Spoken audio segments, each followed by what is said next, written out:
Hi, welcome to Home Time. I'm Joanne Liebler. And I'm Dean Johnson. On the video you're about to see, we're going to take this lawn through the spring, summer, and fall. We're going to show you how to fertilize it, mow it, water it, and cure some of its trouble areas. We'll also show you how to grow a new lawn from bare soil. We'll give you step-by-step instructions on how to prepare the soil and how to seed or sod it. Home Time is made possible by Chevy Truck, who brings you tough, full-size Chevy pickups for professionals and do-it-yourselfers like you. Chevy S10 pickups, compact, fun, and hard-working. Chevy S10 Blazer, logic and laughter in 2- or 4-wheel drive. Chevy Astro, the van that can. The heartbeat of America. Today's Chevy Truck. This video is just one in a library of instructional programs designed to assist the viewer in working on a wide range of home improvement projects. And before we begin our program, I want to explain how you can best make use of this educational system. First off, you should watch the tape all the way through to get an idea of the methods, the steps, and the terminology we use. To help familiarize yourself with the terms, we've included a glossary in the project guide. Then you should review the tape again, only this time, check with your project guide to determine the tools and materials appropriate to your project. Then take the project guide to your local building supply dealer or home center. The people there will be able to assist you, answer questions, and direct you to what you need.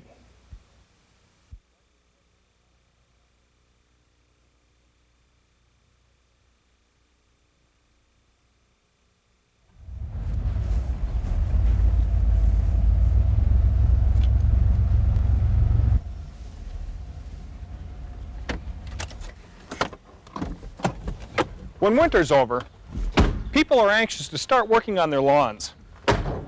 Having all that energy is great, but before you can actually get started, you have to know what kind of a lawn you're working with. So that's where we're going to start. In general, you can split up grasses into two types, cool season grasses and warm season grasses. Within these two very broad categories, there are many more divisions that can be made, but when you want to find out what kind of a lawn you're working with, this is the place you start. First, let's look at some of the most common cool season grasses. Cool season grasses are those that grow best during the cool periods of spring and fall. Kentucky bluegrass is one of these, and it's the workhorse of all the grasses. It spreads well, and you almost always find it in any seed mixture that's planted north of Virginia. Fescues are common cool season grasses. Fine-leaf tall fescue is very drought tolerant, and it has a nice pleasing texture and is found more in the mid-south and lower part of the north. Red fescue is more of a shade grass with a real fine texture, almost like hair. You'll find perennial ryegrass in almost every seed mixture in the north. It germinates fast and it's tough, can take a lot of wear. However, it doesn't spread like bluegrass does, and if it's thin, you'll have to seed again. Now for a look at a couple of common warm season grasses. Bermuda grass is one of the most widespread. It's grown in the mid-south to the south. It has a very deep root system and is very sturdy. It also spreads vigorously. The common types of Bermuda grass are seeded. Hybrid Bermudas are planted using vegetative parts. This lawn is made up primarily of St. Augustine grass. It grows very flat to the ground and with proper care can make a standout lawn. As for the soil the grass grows into, your soil is pretty much a fixed commodity, and that's okay because most soils on lawn sites will support good growth. Your grass plant is going to establish roots about 6 inches down. So the key to a good lawn is proper preparation when you establish a new lawn, then proper maintenance once it's grown in. Before we actually dig into this lawn here, we want to stress a couple of things. Knowing the different grass types is important because your lawn's needs will be determined by the type of grass that you have and by where you live. Well, any lawn will most likely be a mix of lawn species. Well, we aren't able to tell you exactly when to start watering your lawn or exactly the type of fertilizer to use on your lawn. What we can do is tell you how to carry out the correct procedures or the cultural practices. Those things common to all yards. We're going to start with the care of an existing lawn. Fertilizing, controlling weeds, insects, and disease, mowing, and watering. Now in general, spring is going to come earlier in the south than it does in the north, but you begin work on your lawn in much the same manner. When spring comes, it's time to take a good look at your lawn. You should walk around and inspect it. At the same time, pick up any debris you find laying around, like twigs, dog bones, and stray toys. Look at how thick your lawn is. Check for any spots on the leaves of your grass that might indicate disease. Check to see if your lawn has a yellowish color. That could mean a nitrogen or an iron deficiency. Throughout the winter, we use salt on our sidewalk to melt the ice. The salt burned out the grass underneath. You can see that it's dead. Now we could rake it, cultivate it, and replant with either seed or sod. Or we could wait until the salt leaches out, and then the grass will naturally replenish itself. One of the biggest problems we have with our yard is shade, and lots of it. To grow grass, you need a minimum of 4 hours of direct sunlight, or a day of filtered sun. Even in the springtime, the trees are cutting off too much sunlight to the grass. Now we have a couple options. One is we can cut out some of the branches in the trees to let more light filter through, or we can try planting some shade-tolerant grass seed. Because our grass near the sidewalk has always repaired itself before, we're not going to do anything special with those areas. And because we're in a cool season climate and it's best to plant seed during the fall, we're going to seed our shady spots then. With all of the debris removed from the yard, we're now ready to mow our grass for the first time this season. This mowing will be a little bit different from the other ones we'll be doing the rest of the year. For this cutting, we need to set the lawnmower 1 notch lower than its usual setting. We're adjusting the mower using these levers. This is a pretty simple procedure on current models. With this cutting, we'll clear out a lot of the accumulation from winter. That's the reason for setting the mower lower. And with this cutting, we're going to bag the clippings. Now we may or may not be doing that during the summer. We'll be talking a lot more about mowing later in the program. We have a bit of a problem here. There's an obvious depression in the lawn. Now to level this out, we have a couple of options. One is we could cut out the sod, add some fill, and then place the sod on top of it. The other is we could gradually raise the level by working with top dressing. We've decided to go with the top dressing method, in part because this depression isn't that bad, plus it is a whole lot easier. One thing to remember when working with a top dressing method is never add more than 1/4 of an inch at a time, and make certain that the soil you're using is weed-free. As with our low spot, we'll use top dressing on our bare spot, although we can use a little bit more. We'll start by cultivating the soil a little, just breaking it up with a hand tool. If it were a larger area, we'd use a power tiller. This will help make a good bed for root development. In the south, spring is the best planting time because the growth season is just coming on. In the north, the fall is best, and we're located in the north.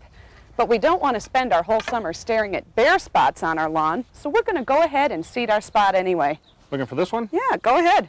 We got a starter patch kit so we can get seed and fertilizer in smaller amounts. We'll start by fertilizing, and we'll follow the directions on the side of the box. We drop in a little seed, just as the directions say. And we're not going to worry about mulching now. This is a very small spot, so it shouldn't be necessary. In the next few weeks, we'll give our spot plenty of water until the plants are pretty well established.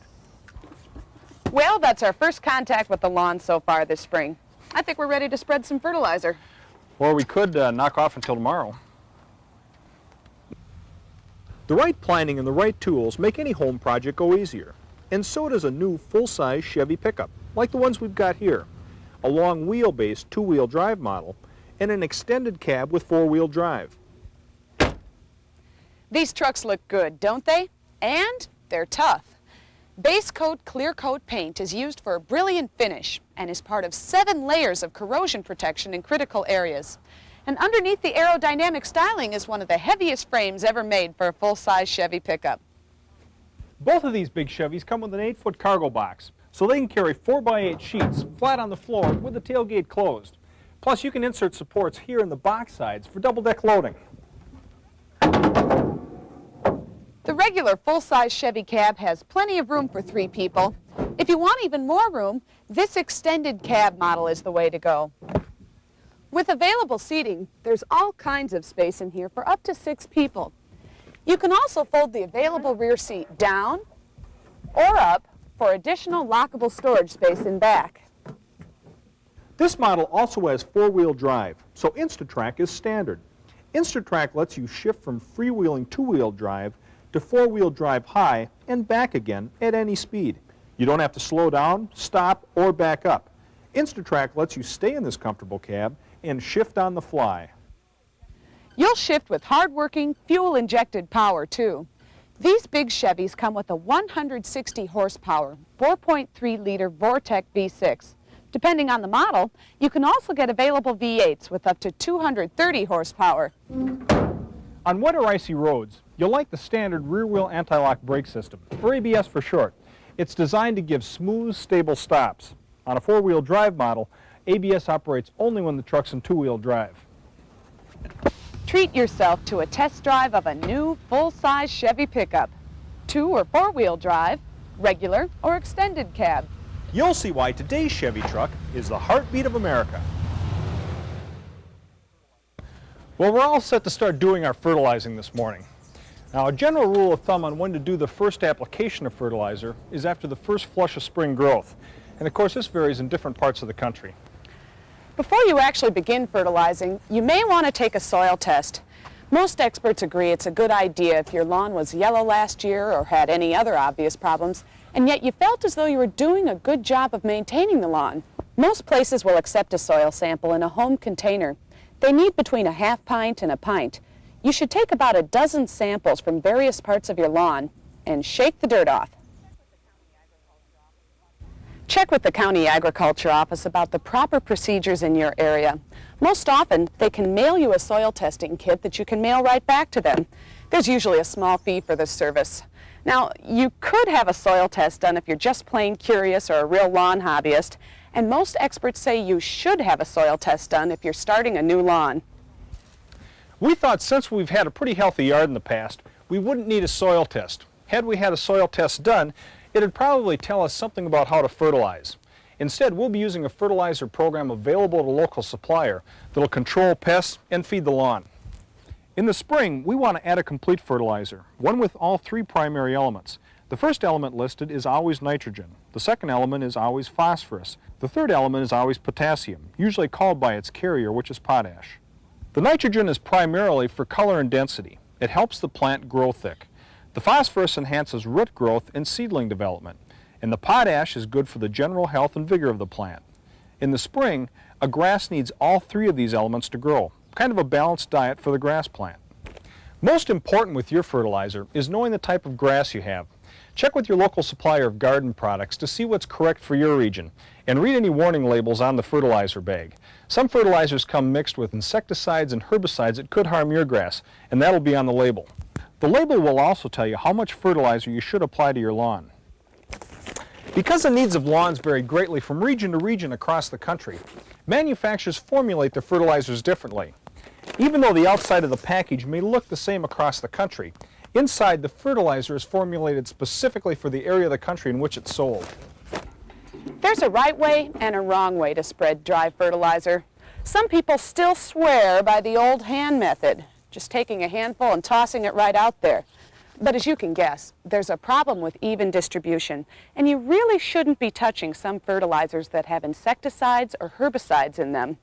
What we recommend is using a mechanical spreader. One of the most common is the push-type drop spreader. This type of spreader is slower than the rotary style, but it may be more effective in getting a uniform application. With this type of equipment, you have to be careful not to overlap rows or skip space in between. If you do, you can see what happens. You get that famous striped effect, and everyone on the block knows just what's happened. The push-type rotary spreader is another common style. You don't have to handle the fertilizer, you can still go fast, and problems with overlap aren't as great, especially with a rotary that spreads in a small range. That small pattern gives you a lot of control. We'll be using a combination product. Now, our lawn is primarily Kentucky bluegrass, which is a cool season grass. And right now is a good time to add crabgrass preventer because crabgrass is yet to start germinating. So we can feed the grass with a fertilizer while at the same time adding a crabgrass preventer. In general, you need to apply crabgrass preventer before the third or fourth cutting of your lawn. And the general rule of thumb across the country is that if you had crabgrass last year, you'll probably want to apply a preventer this year. And if you didn't have crabgrass last year, you won't need a preventer this year, and you can feed with straight fertilizer. Figuring out what kind of fertilizer to use and when can be tricky business. You can check with your local outlet for garden supplies, or you can call the 1-800 number listed in the project guide. We're using a rotary type spreader because it's fast and easy. And when you fill your spreader, you should always do it over a driveway or a patio, never directly over the grass. And another thing to watch out for when you're fertilizing is wind. Wind will scatter your fertilizer to places you don't want it to go. Fortunately, we have a calm day. Now all we have to do is set the adjustment on the spreader according to the instructions on the fertilizer bag. Well, it looks like you're all set to go, Dean. Yep, already. Fertilizing should always go like this. Start by making a header, going around the perimeter of the lawn. Then spread the fertilizer by going back and forth inside the header. When you come to a tree, simply pick up the spreader, walk around the tree, and start spreading the fertilizer on the other side of the tree. Because we've got a herbicide in our fertilizer, we're being extra careful to keep it away from our garden areas. And we're also avoiding the spots we've just seeded and our shady areas. Now we've got just a couple of words of warning. If you do apply too much fertilizer, don't overreact. Vacuum or rake up any obvious big spills. If you've over-fertilized a wide area, give that part of your lawn an extra shot of water, but not too much. You don't want muddy soil. Then wait 2 or 3 weeks and be encouraged if you see some grass start to grow, because your grass may be able to repair itself. Again, if you have questions about a problem with your fertilizing, remember the 1-800-HELP number listed in your project guide. Depending on where you live, you may be fertilizing once or twice more during the growing season. Warm season grasses are typically fertilized more often and with more nitrogen. And our experts say that with cool season grasses, you want to avoid a lot of nitrogen in the heat of the summer. We want to stress that no one fertilizer program is correct for all lawns, especially programs that contain weed and insect control. For our lawn, we're through for a while. So far, we've spruced it up by giving it a short spring cutting. We've cleaned up the debris, patched up the bare spots, and touched up the low spots, and fertilized with a crabgrass preventer. Now, we can just let it grow and wait for a good spring rain. Then we'll come back and talk about mowing and watering.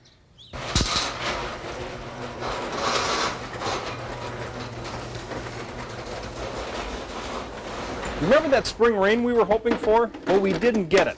So to make it a little easier to keep our lawn in good shape, we decided to install a sprinkler system. And we hired a crew to do the installation. After figuring the proper placement for the sprinkler heads on our lawn, the installation crew used an automatic pipe puller to pull polyethylene pipe between the heads. It's a pretty slick operation. The crew can go underneath the driveway without damaging the driveway itself.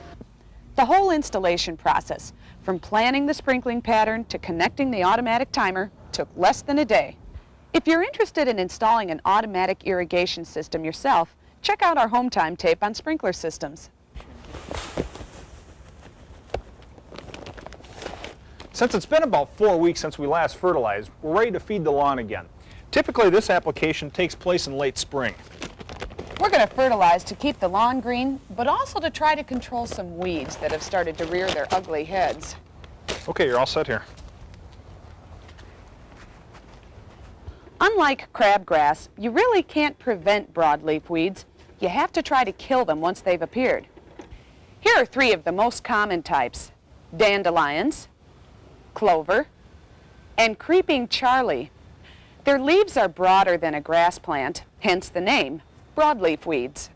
The reason we're using chemicals to control these weeds is because if we try to pull them by hand, we're likely to leave roots in the soil and the plant will come back.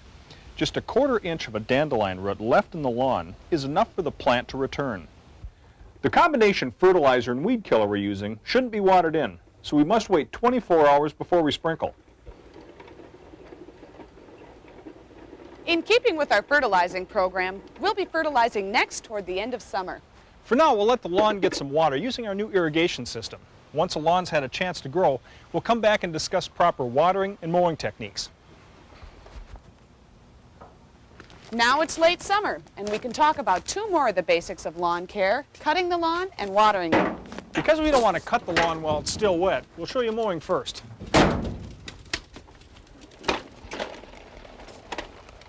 The main questions about mowing your yard are how high, how often, and what do you do with your clippings?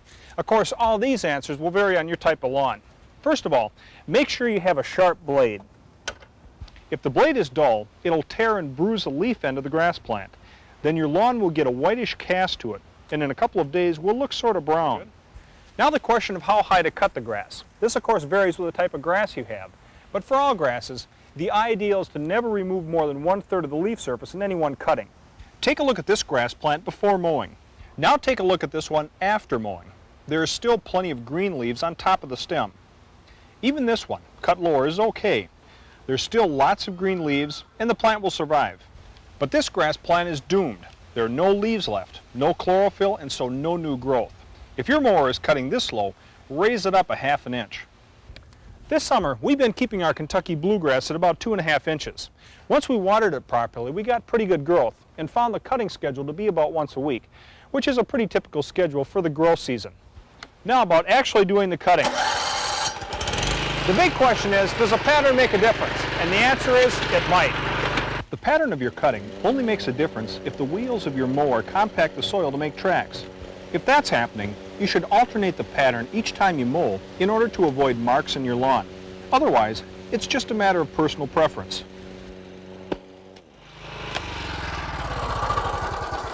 Now about the clippings. We think the best procedure is to bag the clippings, and here's why.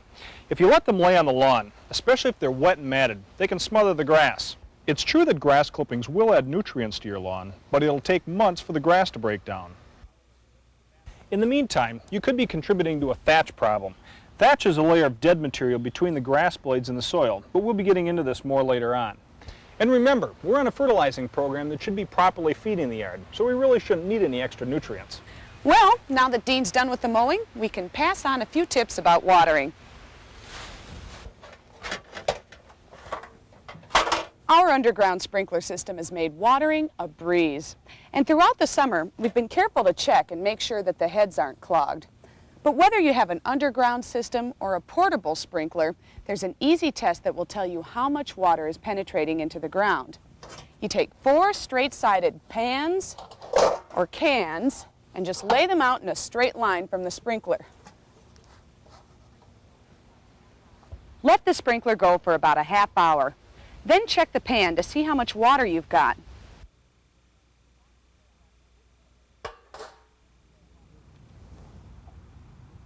This brings us to the question of how much water you want to put into your lawn. Well, this will vary, of course, depending on how much nature is providing. But as a rule, here's what you're looking for. In sand, a 1/2 inch of water will penetrate to a depth of about 6 inches. Most of the grass roots are located in that area, so a 1/2 inch of water will saturate to the roots of the grass plant. Any more water than that in one sprinkling is wasteful. And as to how often you should water, well, during the growing season, a lawn generally needs between 1 or 2 inches of water per week. And our experts say you can water any time during the day. Just avoid night watering, because this can contribute to diseases. Now that we're late in the summer, it's time to take care of another lawn problem, insects. We can do this using a combination fertilizing product. Signs of insects are birds on the lawn that look like they might be feeding, or a lawn that's brown even though it's getting plenty of water, or insects that flutter up as you walk through the grass.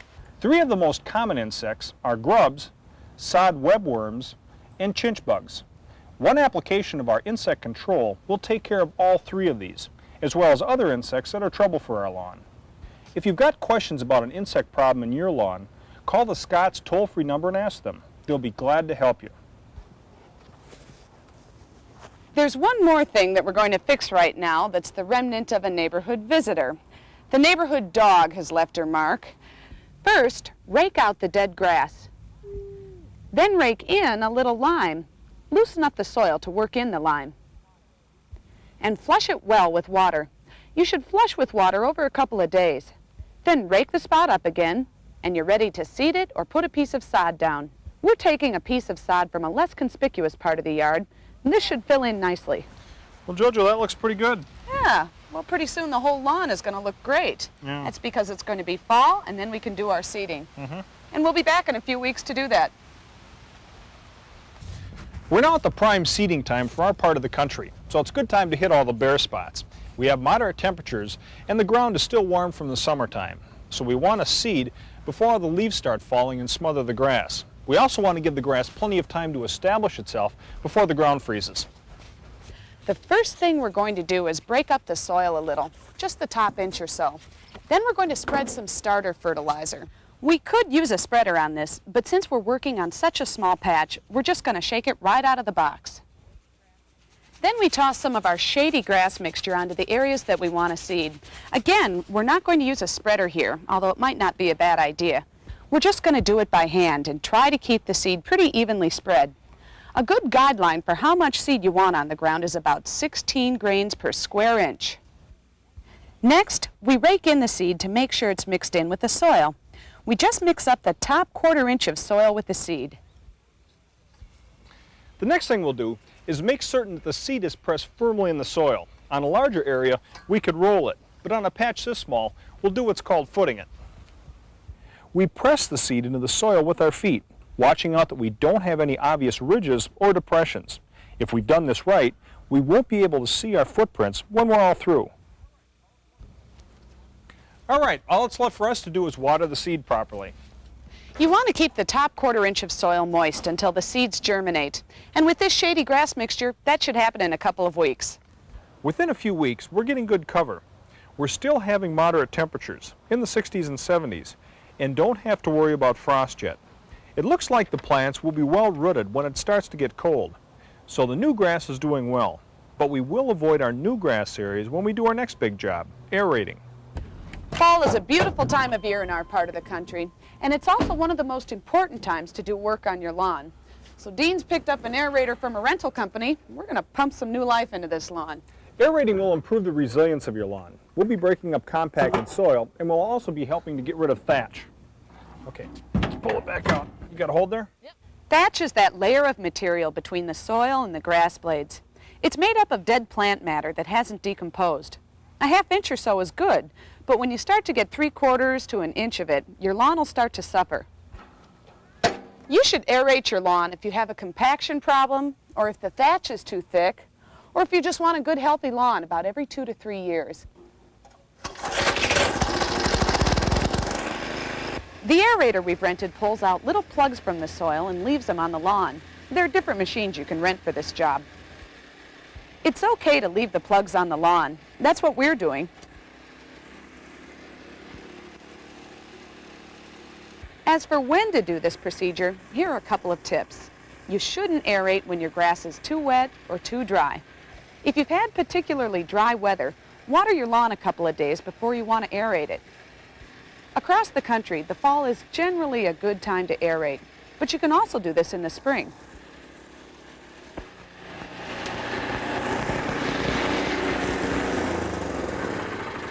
If you're going to aerate and fertilize on the same day, aerate first and fertilize second. This way the fertilizer will get down into the root zone.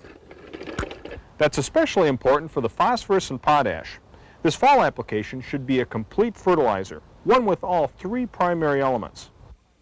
So we fertilized our lawn 4 times this summer. We've mowed and watered properly and aerated in the fall. These are the basic elements in a sound lawn care program.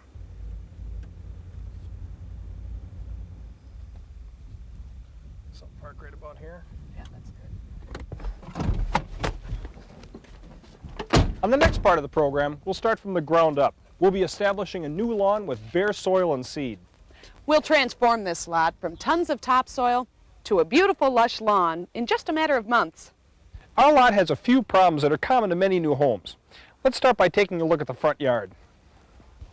Before we begin working on the lawn, we've made sure that our landscaping is in and our sidewalk's been poured. We've got a few trees to work around, but really, we're looking at a pretty straightforward job here in the front yard.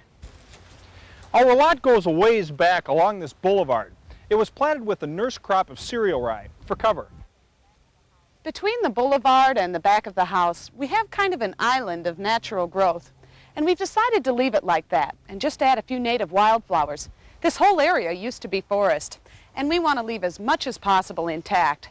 And this will also give us a little privacy from the road nearby. Now it's behind the house that we have our real problem. I'm walking beside one of the biggest headaches of the yard. The rough grade has left us with a slope that's going to be too steep to mow. So we tilled it by hand and then planted some sumac. Then we'll final rake, plant some sturdy grass seed, and then lay an excelsior blanket over the whole thing to act as a mulch. Once the grass has grown, it should hold the dirt as well as anything. And we'll just let this area go. We won't worry about mowing it. Ideally down the road, this area will be terraced and some retaining walls added, but probably not until the shock of new construction is over with. Let's run down what equipment we'll need for this job. We'll be using a tape measure, a tractor and tiller attachment, a hand tiller, a water-filled roller, garden rakes, shovels, a wheelbarrow, a lawn spreader, seed, starter fertilizer, straw, and lots of water. Now that our builder has gotten our seed bed to a rough grade, we have to figure out how large a lawn we're going to have. So we'll have to measure it. Okay, you go to the pine tree.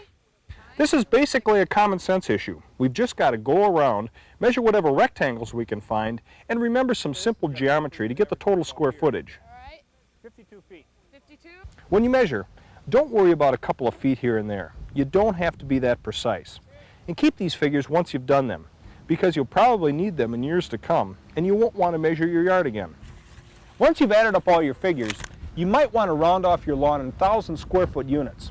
This is a common unit of measure used in lawn care, and the equipment you use and the materials you buy might be calibrated by that unit. Now that our lot's at rough grade, we'll want to till down far enough to make sure that the topsoil mixes in with the subsoil underneath.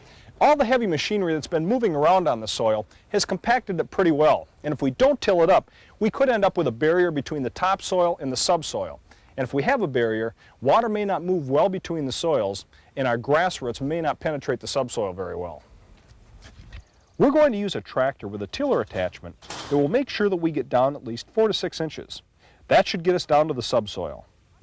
And we're going to use a tractor on as much of the yard as possible because it's a big job. And in the places where we can't use the tractor attachment, we'll use this hand tiller.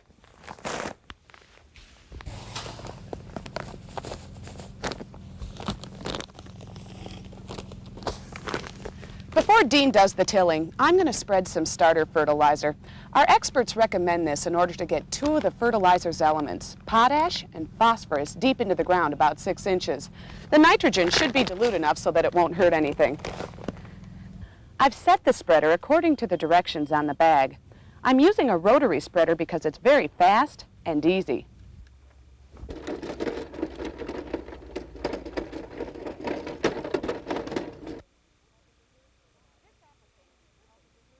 This application is called the reserve fertilizer, and its purpose is to get the phosphorus and potash down deep into the soil so they'll be there when the plant's roots grow down. Phosphorus and potash tend to stay where they're put in soil. They don't move much. That's why we're going to till them down so far. If you're pretty sure you've got plenty of phosphorus and potash in your soil, you may skip this step. Once Joanna spread the fertilizer, I can start tilling. The rototilling is a tough job. In the back, we're working on compacted clay. Our tractor just isn't big enough to really break up the soil. We made several passes in different directions, but still couldn't get down more than a couple of inches. However, our experts say that should be deep enough for the grass to hold and germinate. In the front, the soil had compacted between the time the builder graded it out and the time we were ready to till it. We had to make a couple of passes in different directions to adequately mix in the fertilizer, mix in the subsoil, and break up the topsoil. We've only had to use the hand tiller in a few spots where we need to be extra careful, like next to this edging. With each pass of the tiller, our soil gets broken up. We do this until the soil seems almost creamy. After we roll this, it'll be perfect. As we're tilling, we're breaking up any soil clods that are larger than a golf ball, but we don't want to break the soil up to the point where it's powdery. And we're also getting rid of any more debris that we uncover. Breaking up the clods by hand is tedious work, and it's too big a job for our whole yard. So on the less prominent sections, we're going to even out our seed bed by dragging a section of chain link fence across the top. The seed bed that results isn't perfect, but grass will grow here. At this point, we've got our seed bed at rough grade, and we've tilled in our reserve fertilizer. In fact, if we weren't going to install a sprinkler system, we'd be ready to move on. But we are going to install a sprinkler system, and we'll use some of the dollars that we saved by seeding rather than sodding to pay for a portion of the system. So we'll have a crew come in, install the system, and we'll take a few days off. Then we'll come back and finish the job. Now that the sprinkler system is in, we can move on to the seeding. We're going to be doing something called taking the seed bed to a final grade. What this means is we'll want to smooth out the soil and then get it settled and firmed in. We're raking to even things out after the sprinkler installation. We want to get rid of low spots where water might stand, and we want to get rid of high spots that might get scalped by a mower. We're going to get rid of any rocks that are still left and generally put the finishing touches on our seed bed. Once we're pretty sure we've got a smooth surface, we're ready to roll. We're going to roll our seed bed to firm it up. Rolling will help ensure we get a uniform planting for the new seed. And we're using a standard water-filled roller that we've rented. One tip here is you probably don't want to fill this thing all the way up. Even a third full, it should get the job done no problem. Here, I'll clear this out of your way. Okay, I'll plug this guy up. The big question here is how firm do you want your soil? And the general guideline is you want it firm enough so that you don't see your footprints as you go along. To make sure we don't hit the sprinkler heads, they're all marked with a flag. After Dean's gone over the soil with the roller, I'm going to water just lightly just to settle the dirt. Our experts recommend that you don't want to water too much at this point or it'll just make a muddy mess of the planting.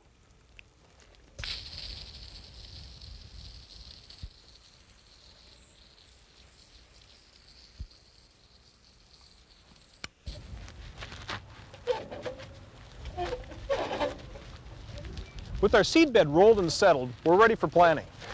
Now granted, we are using seed on the lawn, but the preparation and procedures would be the same if we were using sod, sprigs, or plugs. So here's what it looks like when it's ready to go. It's smooth, there are no weeds, no obvious depressions, and it's full of the right kind of fertilizers to help your grass get started. Before we actually begin seeding, we want to explain what to look for when buying grass seed. Each package of grass seed will have an analysis of what's inside. The percentages in this analysis are by weight. Grasses of an improved variety have a name in front of them, like Victa, Kentucky bluegrass, or Ovation and Derby, perennial ryegrass. The germination rate tells us how much of the seed is capable of growth under ideal laboratory conditions. The higher this is, the better. Under other ingredients, look for 0% or close to it in crop seed. Inert matter should be as low as you can get because that's just filler. And you want as little weed seed as possible. Noxious weeds have to be named and counted separately. They're listed by seed count. It's also important to understand seed count. The actual number of seeds per pound can vary because the size and weight of grass seed varies quite a bit. Keeping these tips in mind, the most important factors to remember in selecting the right type of grass for you are where you live and how you plan on using your lawn. To review, grasses typically fall into two categories: warm season grasses and cool season grasses. You should talk to your local supplier about what type of grass grows best in your area. Now we can actually begin to seed and spread a little more starter fertilizer. In terms of procedure, there really isn't much difference between the two. All we need to do is change the calibration on the spreader according to the seed manufacturer's directions. What do we got there? 29? Okay, 29, yeah, that'll do it. We're just going to make one pass, trying to keep the rows even so we don't miss a spot or overseed an area. Now we want to add some more fertilizer, except this time we want to get the fertilizer right down next to the seed. It really doesn't matter which one you add first, the seed or the starter fertilizer. All you need to remember is that you can't mix the two together and spread them all at once. Okay, Joe, this is set.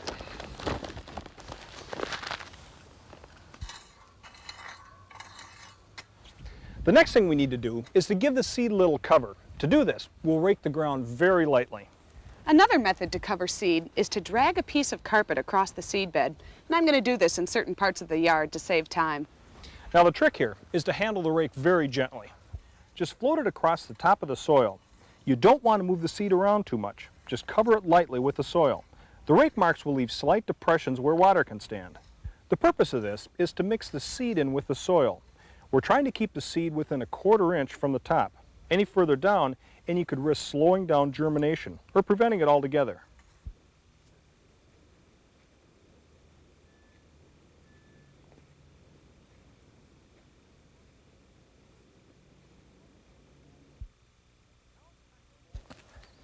Now it's time to roll again, to get the seed firmly into the seed bed, except this time it's Joanne's turn. Don't work up too much of a sweat there, Dean. We're rolling to make sure the seed is in contact with the soil. This should help it germinate. We'll roll the whole lot, and then if we want to, we're ready to mulch. We'll be using mulch in part of the yard. Typically, mulch is used to conserve water, control weeds, and primarily we're using it to prevent soil and water erosion on this incline coming around the side of the house. We'll be using straw mulch. Straw is probably the most common mulch material used across the country. It's cheap, easy to apply, and will rot right into the soil. The one drawback with it is that it can be quite messy. With any mulch, you want to be sure that it's not more than 1/4 of an inch deep. With our straw, 1/4 of an inch translates to about 2 or 3 straws deep. That's really it for the tough part of the job. The next part is easier, but perhaps the most important. That is giving water to the new seed. In the next few weeks, this will be crucial. So I'm going to set the sprinkler system to water 3 times a day, at 10 a.m., 2 p.m., and 4 p.m. And if the weather is especially hot or dry this month, I'll add even more water. It's crucial to keep the seedlings moist until the grass plants are well rooted and established. Many times, homeowners think a grass seed didn't sprout, but in reality it dies because it was too dry at the seedling stage. During germination, keep the top 1/4 inch of the soil moist with frequent light waterings. As the grass begins to grow, decrease the number of times per day you water, but increase the quantity of water you apply. Well, that's the process for establishing a new lawn using seed. We use seed because it's less expensive, and the experts say in the long run, you'll end up with a better lawn. It's more expensive, but you'll have a lawn faster if you use vegetative parts, like sod, sprigs, or plugs. So let's take a look at some of those. Sod is one of the most popular. It's more expensive than seed, but you have an instant lawn when you're all through. And there's no risk that a hard rain could wash away all your work, like it could wash away new seed. The sod should be 3/4 of an inch to an inch thick. And as a test, take a piece of sod, roll it out in one piece, and hold it up. If it holds together, it's good. When you start to lay the sod, choose an area with a long, straight line, one that requires the least cutting of your pieces. The edges must be tightly pressed together, the ends too, as you lay the sod in a brickwork pattern. It's okay to cut sod to fit odd corners. Just make sure you use a sharp knife and don't let the patch piece dry out. It's a good idea to roll the sod to make sure it's pressed firmly into the soil. Then water the new sod thoroughly so that you saturate the sod and the soil. You should water the sod every day for the first week to 10 days. If you've overordered and have some sod left over, you might want to make a compost pile out of it. Or you could make friends with the neighbors and give them a few pieces.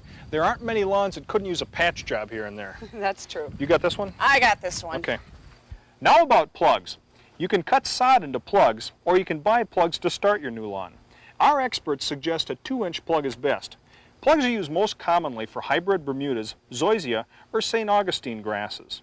With a Bermuda, for example, you plant the plug at about 12-inch centers, and within 3 to 4 weeks, you'll have a decent cover, a good cover in about 2 months. Sprigs are another vegetative way to start your lawn. They're used most commonly for a plant hybrid, when there's no viable seed available. Sprigs are usually used for hybrid Bermudas, St. Augustine, or zoysia. They're usually planted in rows 6 to 12 inches apart. So with the seed in the ground, the only thing we have left to do is wait and watch. And traditionally, people don't think it's too exciting to sit around and watch the grass grow. Not particularly. But we can speed things up. Watch this.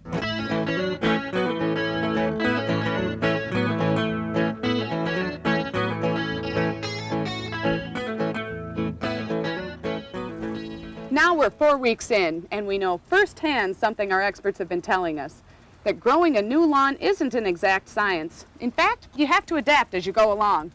Well, we're doing okay. It's just that we've run into some real tough luck with the weather. We've just gone through the driest month in the history of our area, and the temperatures have been abnormally high. It's been a little bit like living in the Sahara Desert.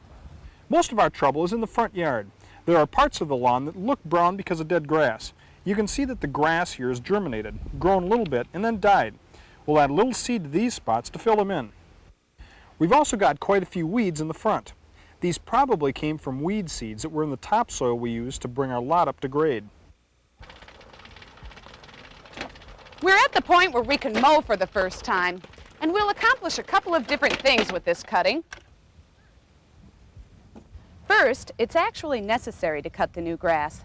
That helps the grass grow laterally and gives us better density. So for this cutting, we set the mower at about 2.5 inches, and we bag the clippings. Second, we'll get a start on getting rid of the weeds that have cropped up in the front yard. In addition to looking bad, these weeds compete for moisture and nutrients with our grass seedlings, so we want to get rid of them. The good news is these are annual weeds and they should die off after a couple of cuttings with the mower. At this time, about 4 weeks after seeding, we can also put down another application of a complete fertilizer, and that'll help the seedlings grow.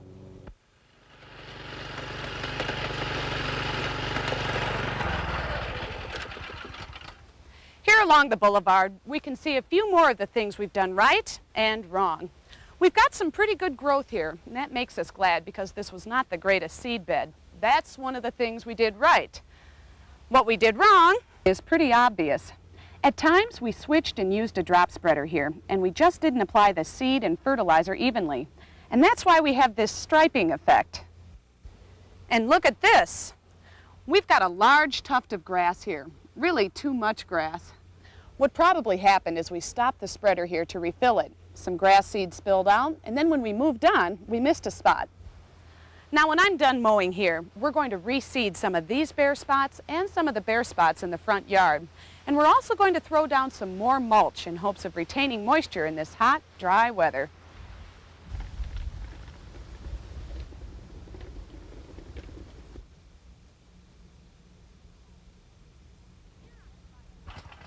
Here on the side of the house, we've got some of our best grass, and here's the reason why. This part of the yard has gotten more shade than any other, so the grass here was protected from the blistering heat that killed off some of the grass in the front yard. You can still see some of the straw we used as mulch. It helped to keep the soil moist, and it held the seed in place on this slope. The mulch has already started to rot into the soil. And here in the back, we got some very interesting results. Remember, this was the area that was all compacted clay. We were able to loosen only the top inch or two of the soil, and we planted our grass seed in that. Now look at it.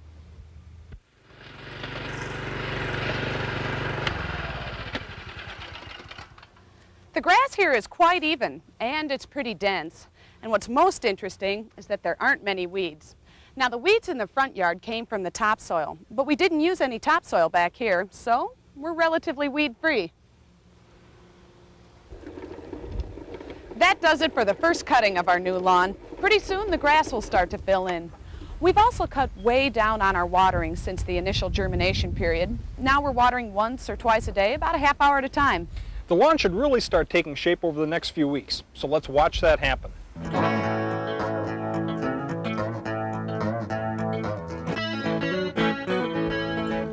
Boy, this is really looking great. Yeah, it's turned into a regular green carpet.